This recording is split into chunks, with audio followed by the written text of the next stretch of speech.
Design in general is about fixing issues, not creating new ones. Following interior design trends could bankrupt you. But what could save you money is Mighty Boards, which is today's sponsor. Mighty Boards are a fantastic tool whenever you're deciding your paint colors for your home. They are large and flexible tester boards that you can use with any paint from any company.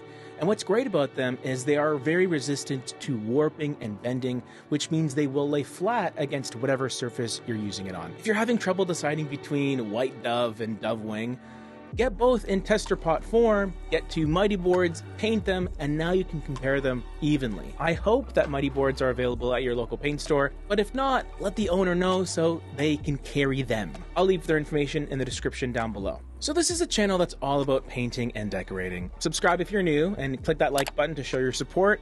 Really appreciate it. And even though we are the paint people first and foremost, we also like to discuss design, interior decorating as a whole. And a big part of interior design is how it changes over time, how it evolves, sometimes how it is a bit cyclical. I talk a lot about trends on this channel. The newest color, the new things that we're seeing in different stores and all that. As a YouTuber, I do think it's my job to at least discuss trends that are happening and observe them and then deliver the information to you, because it may or may not serve you, but that's up to you to decide, right? And mostly it's to positive fanfare. I do enjoy it because I think it's fun to see where things are going, where things are heading. It's almost like looking into the future a little bit, which is kind of fun. But I do notice that there are two solid camps. You have the super excited, fun, pro trends that is very cognizant of what's happening, or at least wants to be. And then there's the con people, the ones that are super anti, against trends, hate it, don't even want to look at it. And I get both sides, really, I do. But this video is more so about where to be cautious when it comes to following the pack. It's very important to observe these changes in design. Observe, not necessarily buy into it and therefore buy things, but it's also important not to get stuck in this idea that you need to keep up indefinitely, like a hamster on a wheel. And a lot of people do this. A lot of people will look at the color of the year and not see it anywhere in their home and think, what am I doing wrong? Do I even know how to design? You do. The first pitfall that I see people when it comes to interior design is they want to fit in. They succumb to this peer pressure where they want to be current. They don't want to feel dated in their design. They want to be hip, and therefore they're constantly updating to sort of stay with the pack. I think the takeaway here is you don't really need to fit in with anyone. It's your home after all. And if anyone is pressuring you to sort of change up your color scheme,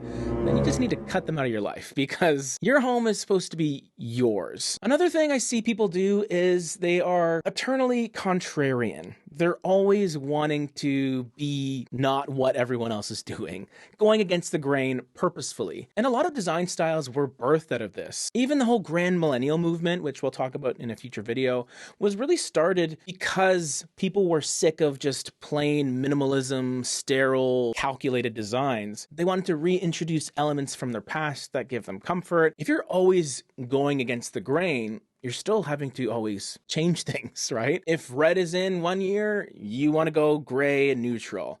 If gray becomes the thing, oh, now it's all about yellow for you. You're still changing just as much as the trend followers. Where I think going against the grain can be a good thing is if you're just going with your gut, no matter what everyone else is doing. Just do you. And that's going to be a recurring theme of this video, by the way. Companies and businesses, they want to make money. And how do they do that?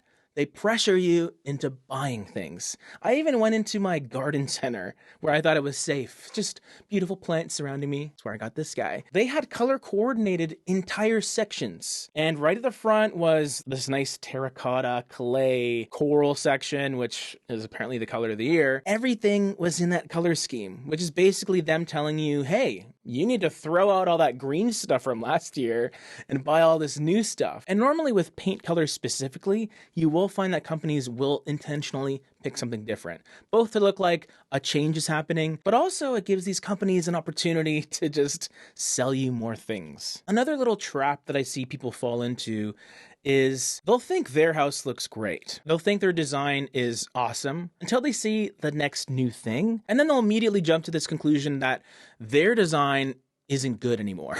It's unworthy, it's outdated, just because it doesn't align with what's popular right now. And this is really sad to me because you shouldn't let anyone or anything dull your shine as a designer. I ultimately feel that trends can be observed. They can be analyzed, they can be digested and processed. They can ultimately serve as a source of inspiration. Those external things can come inside, be processed by you, and if you like it, then you can go paint those walls coral. If I were to sum this video up in one sentence, don't follow trends, follow your heart. Aww. The next video is right over here, so I'll see you there.